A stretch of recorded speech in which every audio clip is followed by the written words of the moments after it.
welcome to another bonus edition of Upon Further Review.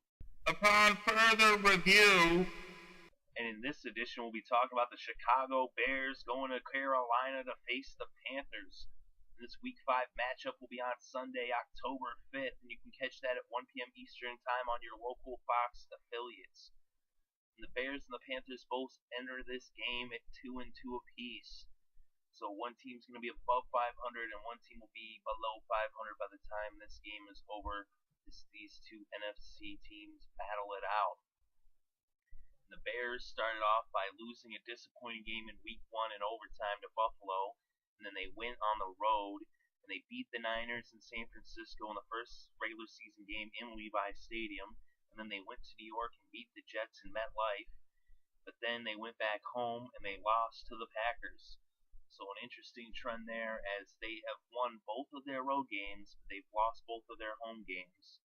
So I guess when you consider that, lucky for them, they're on the road for this game. They're actually on the road for 4 out of their next 5, which is a really tough stretch for the Chicago Bears. And 3 of their 4 games here in the month of October are on the road. They have one home game in October, that's against Miami in Week 7. They begin November with a bye week, and then they're still on the road to the Packers. We're getting ahead of ourselves, though. They're going against the Panthers here in Week 5. The Panthers started off the season with 2 victories. First, they went to Tampa and beat the Bucs. Then they beat the Lions in Carolina. But then they hosted the Steelers, and on Sunday night, they got ran all over. And they lost to Pittsburgh. And then last week, they went to Baltimore and they lost to the Ravens. So after starting out 2-0, looking so promising, they lost the last 2 games. The momentum is sliding against their favor. One has to wonder which team is going to show up on Sunday against the Bears. Is it going to be that team that let Pittsburgh run all over them? If so, they're going to be in trouble, because the Bears, though they lost to the Packers pretty handily, they did put up a lot of offense. They put up like 500 yards of offense. They can put up that much offense against the Panthers. It's going to be a long day for Carolina fans. Of course, I do believe the Panthers are going to win this game.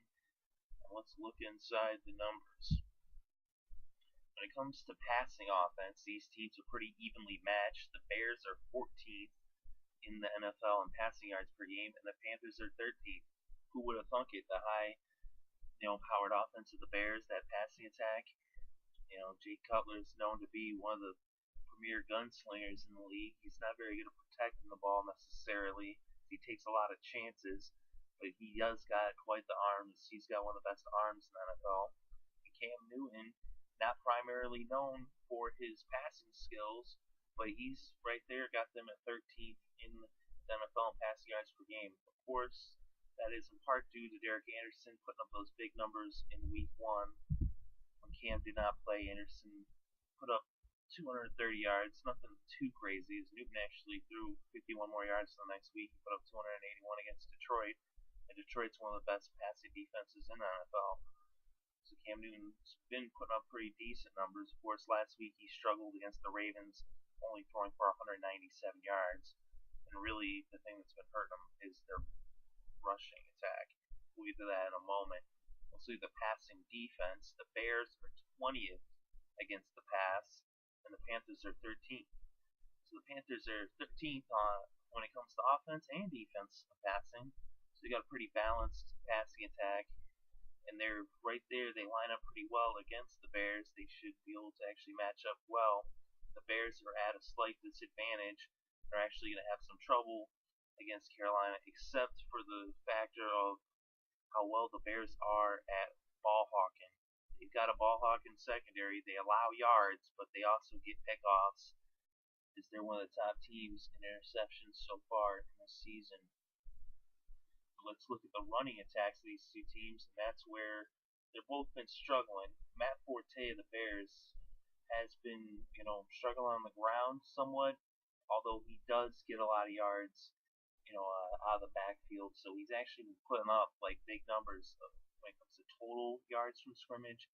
But when it comes to rushing yards, the Bears are 20th in the NFL in running yards per game, and the Panthers are a paltry 29th in the league. So They're in the bottom five. They're one of the worst teams. There's only 3 teams that are worse than them when it comes to running the ball, and that is a big reason to why they lost their last 2 games. We look at the running defense of these 2 teams. The Bears are 20th against the run, and the Panthers are 27th. So those numbers are pretty similar in terms of that the Panthers cannot run the ball and they cannot stop anyone from running the ball. The Bears struggle to run the ball and they struggle to stop the run as well. So the Bears not very good when it comes to defense. Not necessarily that great at offense either, even though they do. They put up numbers though. They're kind of an enigma. But look at points scored. The Bears are 18th in points scored, and the Panthers are 28th. So advantage goes to the Bears there. You look at the defense, points allowed. The Bears are 20th, and the Panthers are 27th. So that lines up similar to the Panthers can't score and they can't stop anyone from scoring. The Bears struggle to do so, but they're better at it than the Panthers, as they're somewhat mediocre statistically.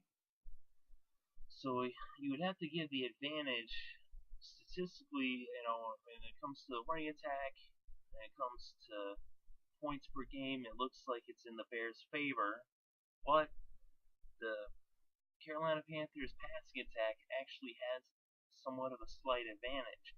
And if Cam Newton can protect the ball, if he can get some yards himself on the ground, which he should be able to do so, I think Cam Newton can lift the Panthers past the Bears in this game into victory.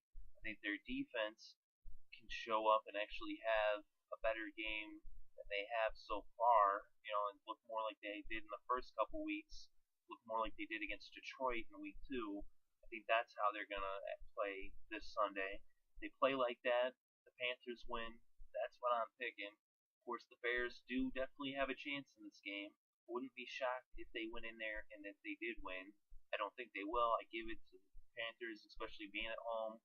I think that's something they got to give them the edge on that. Although the Bears have not lost a road game so far this year, I think that their first road loss will come here in Carolina. That's what I believe. Let me know what you think by leaving a comment below. Share your opinion with myself and with anyone else who is watching who will see your comment. If you like this show, let us know by hitting that like button. And if you would like to have more of this content, you can subscribe and you will be sure to listen and hear all the great recaps that we do every week. At least some people think they're great, some people don't. Maybe you will, maybe you won't. We also have Upon Further Reviews. That's what you're listening to right now. We do that for each and every single game, each and every single week. We upload those, before the game. We start uploading them usually Thursday all the way through. Sometimes it's late as Sunday morning, but sometimes we get them all up by Saturday. And we usually have the Monday night Upon Further Review. We put that up Monday morning.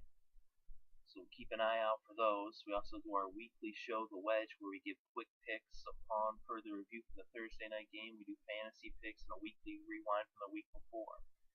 So check that out. We also are covering the baseball playoffs. Already covered the wild card and the beginnings of the ALDS and the NLDS, even though a couple of those series are very close to over. But we'll be covering the baseball playoffs throughout the World Series all the way through until a champion is crowned. So you can check that out as well. We also do some coverage of college football too. So keep an eye out for all of that. We greatly appreciate you listening. Thank you very much. Hope you're having a great day and have a great weekend and enjoy all of the wonderful sports.